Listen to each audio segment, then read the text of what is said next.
The crash landing, though. Alarms pierced through the quiet hum of Nexus 7 research station like a blade through silk.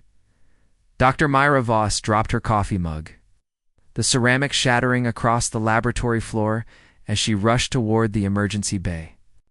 23 years of frontier medicine had taught her that when alarms screamed in the void of space, someone was dying. "Unknown vessel approaching fast," crackled Lieutenant Torres's voice over the comm. "Hulls compromised, life signs weak. Doc, get ready for incoming." Mira's hands moved with practiced efficiency, preparing the trauma unit while her mind raced. Nexus 7 sat at the edge of known space, a lonely outpost dedicated to studying cosmic phenomena. They rarely saw visitors, let alone emergency landings. The station shuddered as the docking clamps engaged with whatever remained of the approaching craft. Through the reinforced viewing port, Mira watched the rescue team emerge with their burden. The figure on the stretcher was clearly not human. It's tall and lean with an almost ethereal quality. The being's skin held a pale blue luminescence that pulsed weakly with each labored breath. Most striking were the elaborate tattoos or markings that covered his arms and chest, intricate patterns that seemed to shift and flow like living things. "Careful with the restraints," Mira instructed as they transferred the alien to her examination table. "We don't know his physiology yet." The being's eyes fluttered open, revealing irises of deep amber that held an intelligence both ancient and wounded. He attempted to speak, producing sounds like wind through crystal chimes.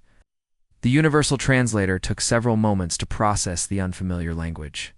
"Please," came the translated voice, melodic despite the obvious pain. "Do not let them find me here."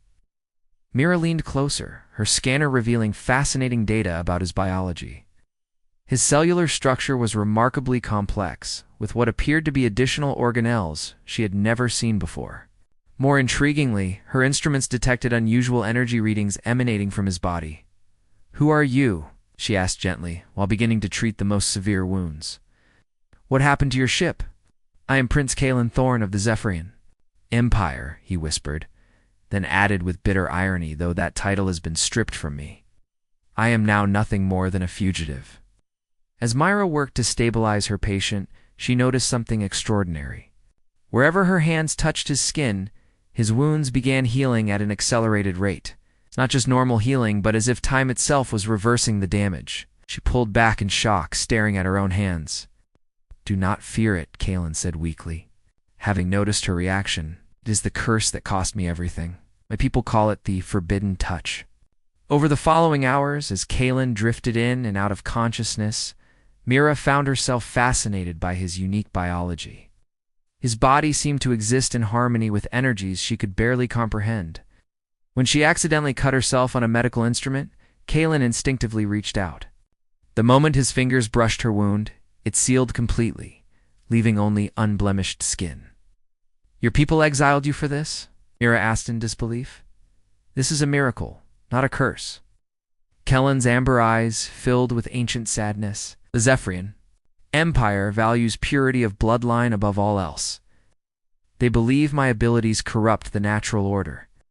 On my coronation day, instead of receiving the crown, I was marked for exile. They burned these symbols into my flesh."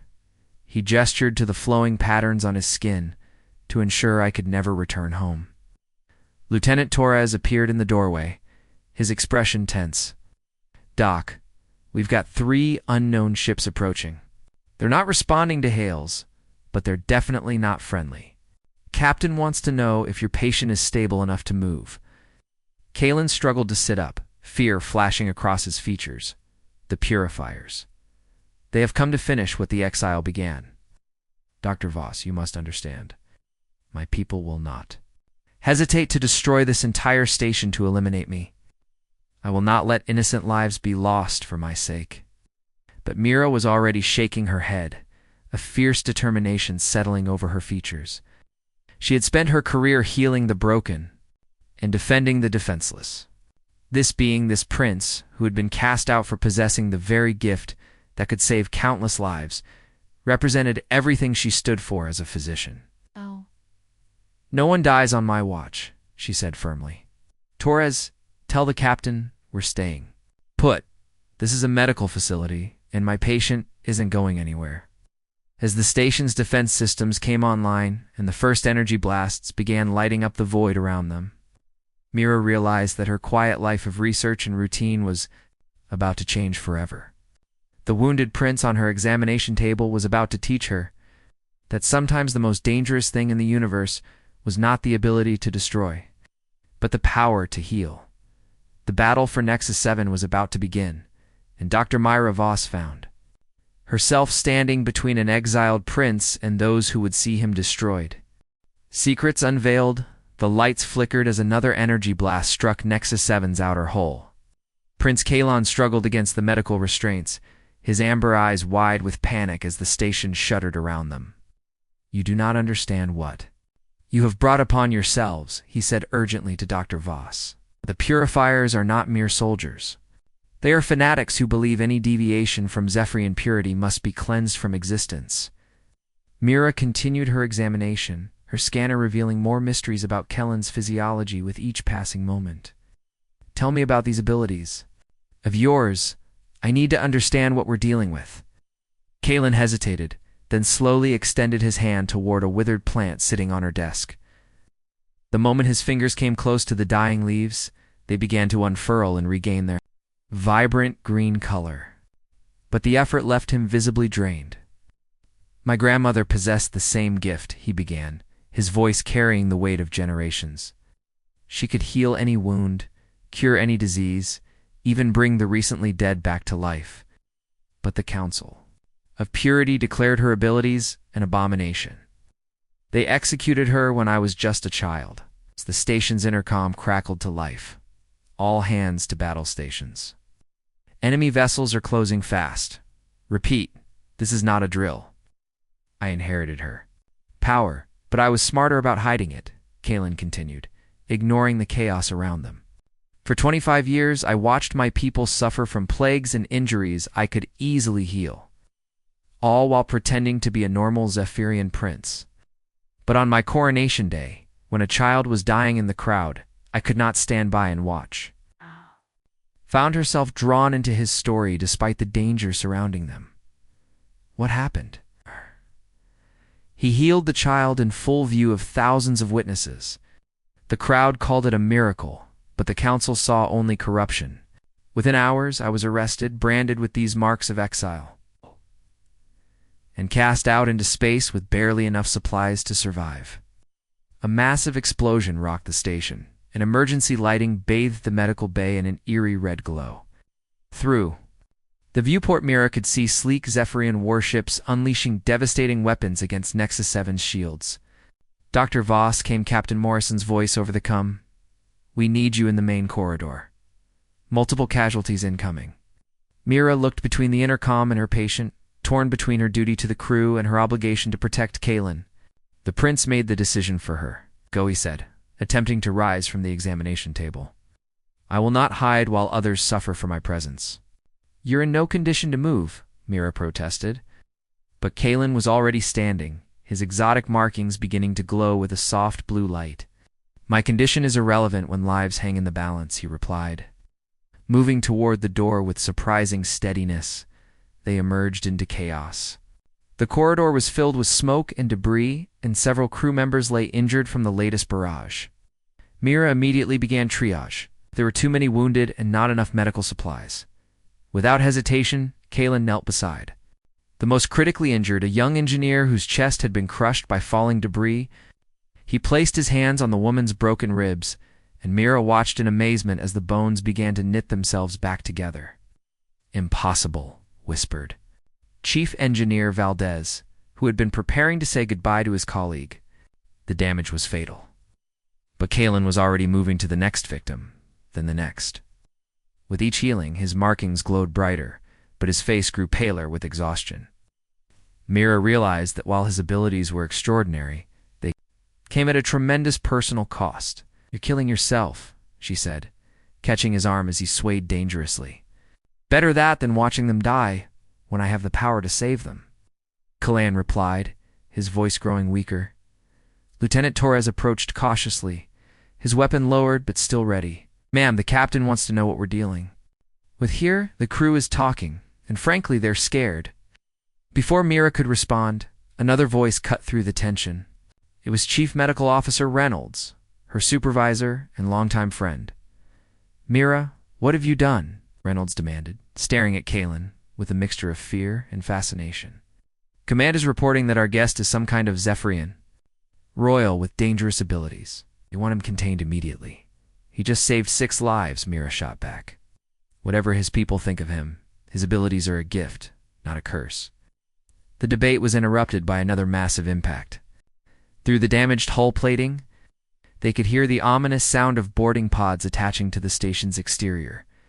Kellen's head snapped up, his enhanced senses detecting something the humans could not. They are aboard, he whispered. The purifiers have come to complete their holy mission. As if summoned by his words, the sound of energy weapons echoed through the corridor.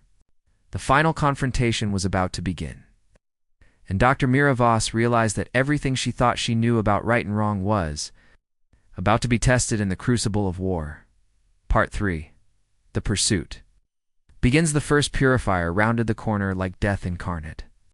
Clad in gleaming silver armor that reflected the emergency lighting, the warrior stood nearly 7 feet tall, with the same ethereal features as Kalen, but twisted by fanatic devotion. Where Kellen's markings glowed with healing energy, this being's tattoos pulsed with a sickly crimson light. Prince Kalen Thorne, the purifier, intoned in a voice like grinding metal. By order of the Sacred Council, you will submit to final purification. Lieutenant Torres raised his weapon, but Kalen stepped forward, placing himself between the armed human and his pursuer. Commander Nexer, Kalen said with weary recognition, I should have known they would send you. Still blindly following orders, I see. Orders are sacred, Nexer replied, raising a weapon that hummed with deadly energy, as is the purity of our bloodline. Your corruption ends today. The standoff shattered when another group of injured crew members stumbled into the corridor, led by Captain Morrison himself. The captain's left arm hung useless at his side, and blood seeped through his uniform from multiple lacerations. Without thinking, Kalan moved toward the wounded humans, but Nexer's weapon tracked his movement. Stand down, abomination, the purifier commanded. Your false mercy will not be permitted. False mercy.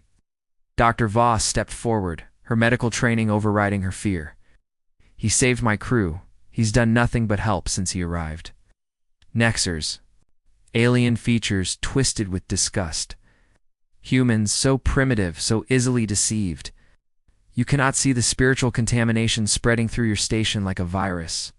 Captain Morrison struggled to remain upright, his injuries severe. Dr. Voss, who is this? And why are there armed aliens on my station? Before Mira could respond, 2 more purifiers emerged from adjoining corridors, effectively surrounding the group. Their weapons were unlike anything in human arsenals, crystalline constructs that seemed to bend light around them. Captain, Mira said quickly, this is Prince Kalen. His people exiled him for possessing healing abilities. These purifiers want to kill him. Healing abilities. Morrison's eyes widened as he took in Kellen's glowing markings. You mean he can actually cure injuries? Kalen nodded grimly. But at a cost my people deemed too high.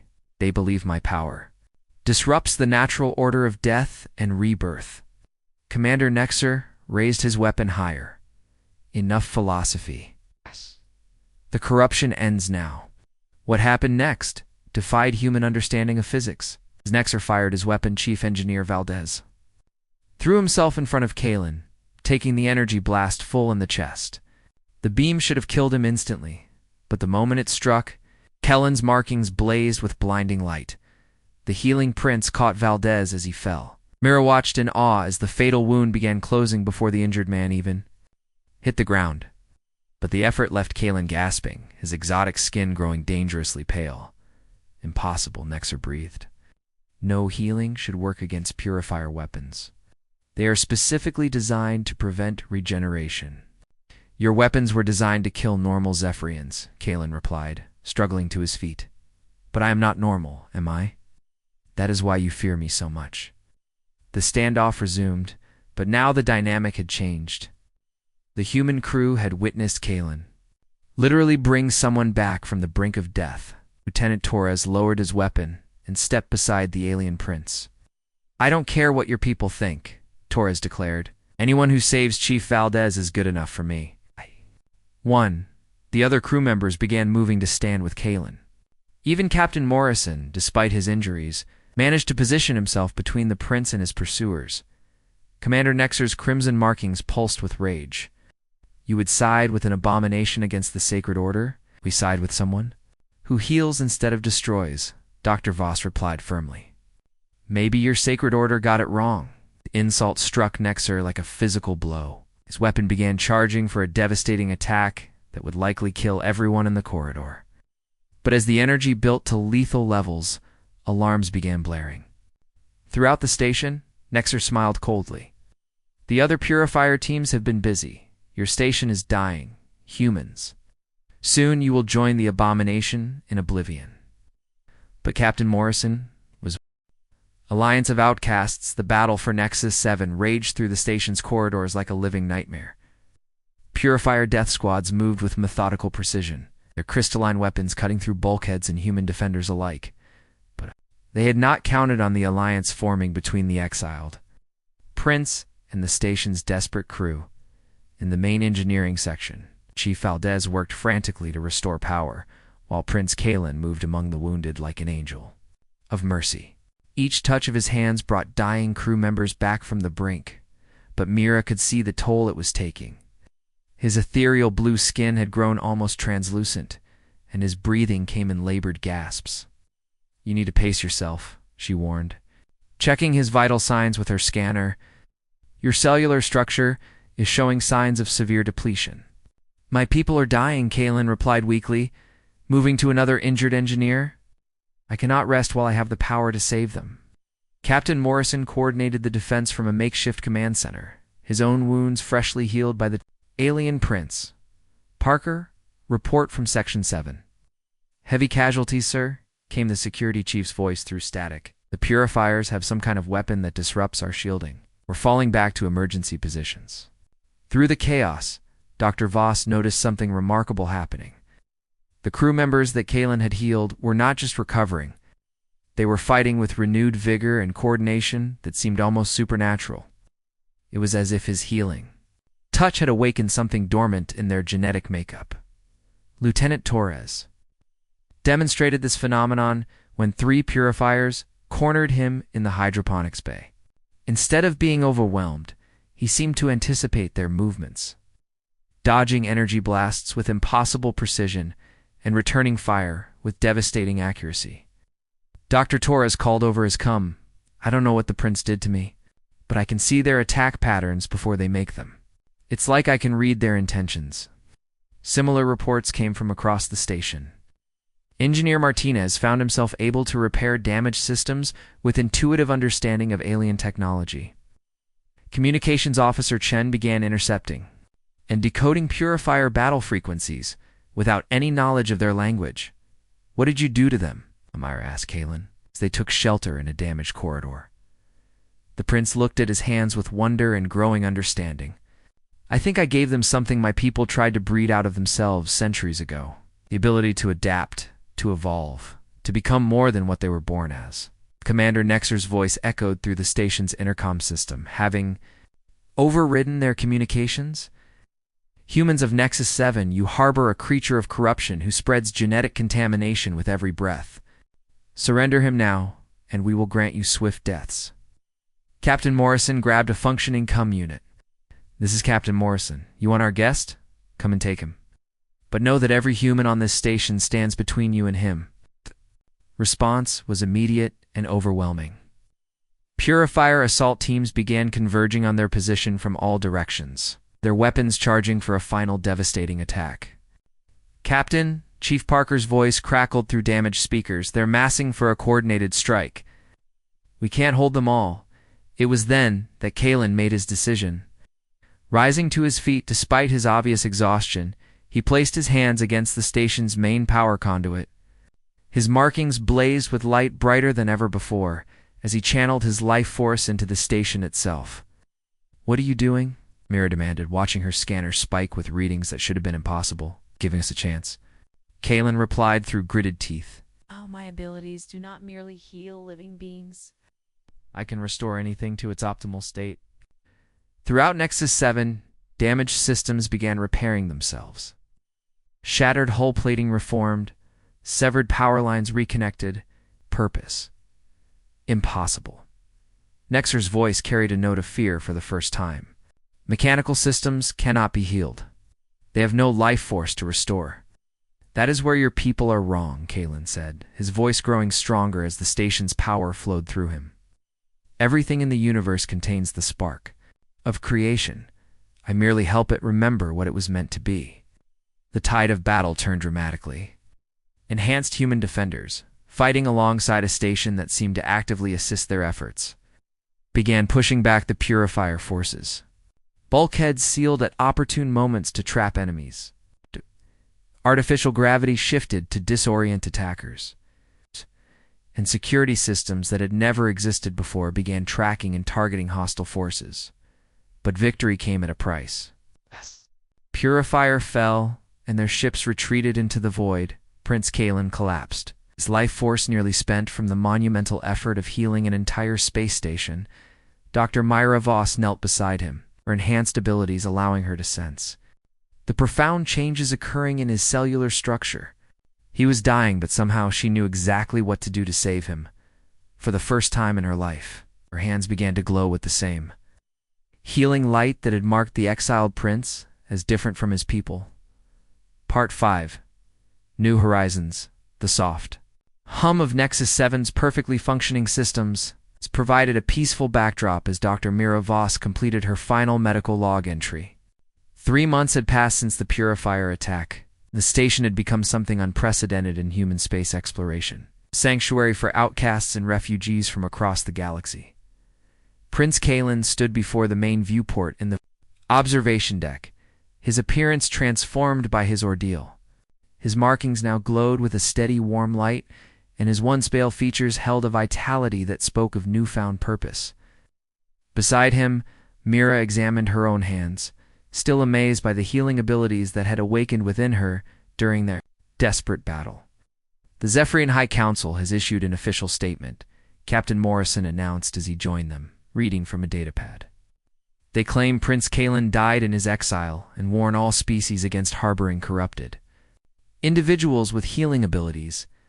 Kalen smiled with bitter irony, so I remain dead to them. Perhaps that is for the best.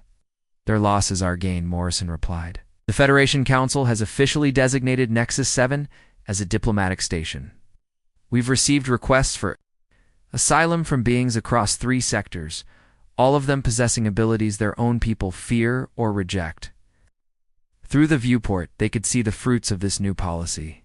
Strange vessels of various designs docked at the expanded station facilities, bringing refugees whose only crime was being different from their society's expectations.